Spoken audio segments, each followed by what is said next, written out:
தமிழக அரசு தொடர்ந்த அவதூறு வழக்கில் திமுக தலைவர் கருணாநிதி நீதிமன்றத்தில் ஆஜரானார். அது பற்றிய கூடுதல் தகவல்களை களத்தில் இருக்கும் நமது செய்தியாளர் முகேஷிடம் கேட்கலாம். முகேஷ், இந்த வழக்கின் சாராம்சம் என்ன? திமுக தலைவர் எப்போது ஆஜரானார்? வணக்கம் கார்த்திகேயன். தற்போது சென்னை முதன்மை அமர்வு நீதிமன்றத்தில் திமுக தலைவர் கருணாநிதி ஆஜராகியுள்ளார். அவருக்கு வருகிற மாற்றப்பட்டுள்ளது. நீதிபதி ஆதிநாத் முன்பு திமுக தலைவர் கருணாநிதி முரசொலி ஆசிரியர் செல்வம் என்று ஆஜரானார்கள். கடந்த மந்திரி தந்திரி என்ற தளத்தில் ஆண்டுடன் வந்த கட்டுரை தொடர்பாக முரசொலியில் திமுக தலைவர் கருணாநிதி கடிதம் எழுதியிருந்தார். இந்த கடிதம் தொடர்பாக திமுக தலைவர் கருணாநிதி மீதும் முரசொலி ஆசிரியர் செல்வம் மீதும் வழக்குகள் தொடரப்பட்டது. வழக்கமாக 15க்கும் மேற்பட்ட வழக்குகள் தொடரப்பட்டுள்ள நிலையில் இன்று இந்த வழக்கில் மட்டும் ஆஜராகும் என்று கருணாநிதி அறிக்கை வெளியிட்டிருந்தார். அதன்படி இன்று காலை நீதிமன்றம் தொடங்கியவுடன் காலை 10:35 மணி அளவில் திமுக தலைவர் கருணாநிதியும் முரசொலி ஆசிரியர் செல்வமும் ஆஜரானார்கள். வழக்கு விசாரணைக்கு ஏற்ற நீதிபதி ஆதிநாதன் வழக்கு விசாரணையை மார்ச் 10ஆம் தேதிக்கு ஒத்திவைத்து உத்தரவிட்டார். முகேஷ், நீங்க இணைப்பில் நம்ம தொடர்ந்து பேசலாம். தற்போது செய்தியாளர் ரமேஷ் இணைந்திருக்கிறார், அவரோடு பேசலாம். ரமேஷ், என்னை பொறுத்தவரை ஜெயலலிதா என் மீது தொடுத்திருக்கும் எத்தனையோ அவதூறு வழக்குகளில் இதுவும் ஒன்று என்பதால் சட்ட நியாயத்தை நிலைநாட்டிட இந்த வழக்கையும் சந்திக்க தயாராக இருக்கிறேன் என திமுக தலைவர் ஏற்கனவே அறிவித்திருந்தார். எத்தனையோ வழக்குகள், 18க்கும் மேற்பட்ட அவதூறு வழக்குகள் திரு கருணாநிதி மீதும் திரு ஸ்டாலின் மீதும் தொடுக்கப்பட்டிருக்கிறது. இந்த நிலையில் இந்த வழக்கிற்கு மட்டும் நேரில் ஆஜராகியிருக்கிறார் திமுக தலைவர். இதனுடைய அரசியல் பின்னணி என்ன? எப்படி பார்க்கலாம் இதை?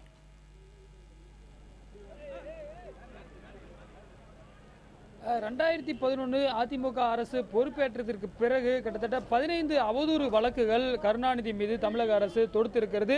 இருப்பினும் இந்த ஒரு அவதூறு வழக்கில் மட்டும் நேரடியாக ஆஜராவதற்காக அவர் வந்திருக்கிறார். இது குறித்து அரசியல் விமர்சகர்கள் என்ன மாதிரியான கருத்துக்கள் சொல்றாங்க பார்த்தீங்கன்னா, இந்த ஆண்டு எலெக்ஷன் இயர், அதாவது சட்டப்பேரவை தேர்தலுக்கு இன்னும் 4-5 மாதங்களுக்குள்ளே இருக்கிறது. இந்த நிலையில் இது வந்து ஒரு முக்கியத்துவமான ஒரு பாயிண்டாக பார்க்கப்படுகிறது. குறிப்பாக வந்து பார்த்தீங்கன்னா, அது திமுகவில் வந்து இருவேறு கருத்துக்கள் இருக்கிறது. கட்சி தலைவர் திமுக தலைவர் கருணாநிதி இருந்தாலும் பல்வேறு பொதுக்கூட்டங்களில் அதே போல பல்வேறு நிகழ்ச்சிகளில் கலந்து கொள்ளாமல் இருந்தார்.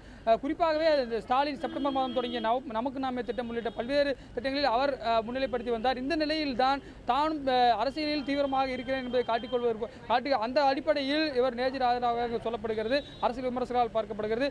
அது மட்டுமல்லாமல் சட்டத்தின் நீதிக்கு நான் நேரடியாக தலைவணங்குகிறேன் என்ற அடிப்படையில் மற்ற அரசியல் தலைவர்கள் நேரில் ஆஜராக விலக்கு வாங்குகிறார்கள் என்ற அடிப்படையில் நான் வந்து நேரில் ஆஜராகி சட்டத்திற்கு வந்து நீதிக்கு தலைவங்குகிறேன் என்ற அடிப்படையில் அவர் நேரில் ஆஜராவதும் அரசியல் விமர்சகரால் பார்க்கப்படுகிறது. கார்த்திகேயன், சட்டப்பிரிவு 317 படி நீதிமன்றத்தில் ஆஜராவதிலிருந்து விலக்கு கேட்டிருக்க முடியும். அதையும் மீறி தற்போது திமுக தலைவர் கருணாநிதி ஆஜராயிருக்கிறார் என்கிற அடிப்படையில் தகவலை பதிவு செய்தீர்கள். சேப்பாக்கத்தில் நடைபெற்ற போராட்டத்தில் கலந்து கொண்டது, முடிச்சூர் போன்ற பகுதிகளுக்கு சென்று மழை வெள்ளத்தால் பாதிக்கப்பட்ட மக்களை சந்தித்தது, அடுத்ததாக நடைபெறக்கூடிய சட்டமன்ற கூட்டத்தொடரிலும் கலந்து கொள்ள போகிறேன் என அவர் அறிவித்திருப்பது, இதையெல்லாம் சேர்த்து பார்க்கிற போது மீண்டும் அவர் கட்சி தொண்டர்களுக்கு இதை உணர்த்துவதற்காக இது போன்ற நடவடிக்கைகளில் தொடர்ந்து ஈடுபடுகிறார் என எடுத்துக்கொள்ளலாம்.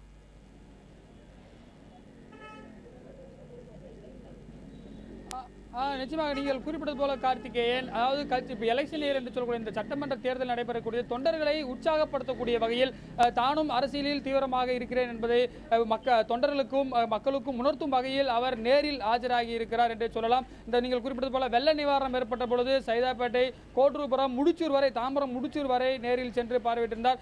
சமீபத்தில் கூட பார்த்தீங்கன்னா அண்மையில் அதிமுக பொதுச் செயலாளரும் தொண்டர்களை நேரில் சந்தித்து வருகிறார். நேற்று கூட எம்ஜிஆருடைய 99வது பிறந்த நாளில் கட்சி தொண்டர்களை நேரில் சந்தித்தார். இதுபோன்ற அரசியல் தலைவர்களுக்கான ஆண்டு என்று சொல்லலாம். அந்த அளவுக்கு தொண்டர்களிடம் ஒரு எழுச்சியையும் ஒரு உத்வேகத்தையும் ஏற்படுத்தும் வகையில் இது போன்ற கட்சி நடவடிக்கைகளும் பொது இடங்களில் வருவதும் அதேபோல பொதுக்கூட்டங்களில் கலந்து கொள்வதிலும் அரசியல் கட்சி தலைவர்கள் ஆர்வமாக இருக்கிறார்கள். அந்த அடிப்படையில் தான் கருணாநிதியும் இன்றைக்கு ஆஜராயிருக்கிறார்கள் என்று அரசியல் விமர்சகரால் பார்க்கப்படுகிறது. கார்த்திகேயன், எப்படி இருந்தது?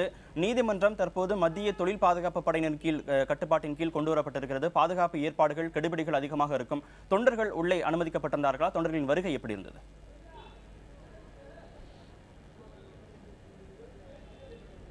நாம் காலையிலிருந்து இந்த பகுதியில் தான் இருக்கிறோம். கிட்டத்தட்ட 500க்கும் மேற்பட்ட திமுக வழக்கறிஞர்கள் இந்த பகுதியில் குவிந்திருக்கிறார்கள். அது மட்டும் இல்லாமல் திமுக தொண்டர்கள் கிட்டத்தட்ட 1000க்கும் மேற்பட்டோர் இந்த பகுதியில் குவிந்திருக்கிறார்கள். அதாவது சென்னை உயர்நீதிமன்றத்தை பொறுத்தவரை 2 பகுதிகளாக அண்மையில் பிரிக்கப்பட்டது. ஒன்று அந்த பிரதான உயர்நீதிமன்றத்தில் என்று சொல்லக்கூடிய அந்த 40 கோர்ட் ஹால் என்று சொல்லக்கூடிய அந்த ஆள் பகுதி முழுவதும் வந்து சிஐஎஸ்எஃப் என்று சொல்லக்கூடிய மத்திய தொழிலக பாதுகாப்பு கட்டுப்பாட்டில் இருக்கிறது. ஆனால் இந்த செஷன்ஸ் நீதிமன்றங்கள், குடும்ப நல நீதிமன்றங்கள் உள்ளிட்ட அந்த சட்ட தீர்வு முகாம் அந்த மையங்கள் எல்லாம் தனியாக இருக்கிறது, அதையெல்லாம் தனியாக இருக்கிறது. இது வந்து தமிழ்நாடு காவல்துறை கட்டுப்பாட்டில் இருக்கக்கூடிய ஒரு பகுதி.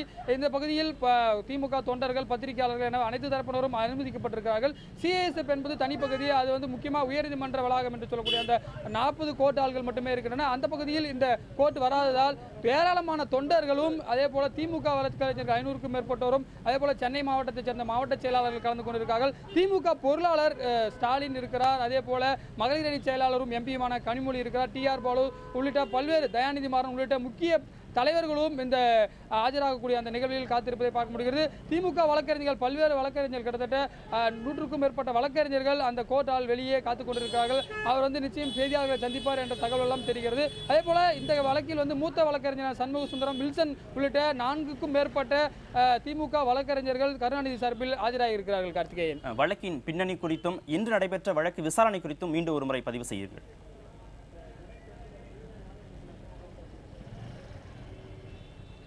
அதாவது பார்த்தீங்கன்னா, கடந்த 2015ஆம் ஆண்டு நவம்பர் மாதம் ஆனந்த விகடனில் அதிமுக அரசுடைய 4 ஆண்டு சாதனைகள் குறித்து ஒரு கட்டுரை வெளியானது.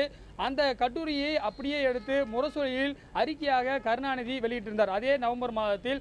இதன் அடிப்படையில் ஆனந்த விகடன் மீதும் முரசொலியில் அறிக்கை வெளியிட்ட கருணாநிதி மீதும் வழக்கு தொடரப்பட்டது. ஆனந்த விகடன் சட்ட ரீதியாக இந்த வழக்கை சந்திப்போம் என்று அவர்களும் சட்ட ரீதியாக இந்த வழக்கை சந்தித்து வருகிறார்கள். அதன் அடிப்படையில் கருணாநிதியும் இந்த வழக்கை சந்தித்து வருகிறார். இதுதான் இந்த வழக்குடைய பின்னணி. கார்த்திகேயன்.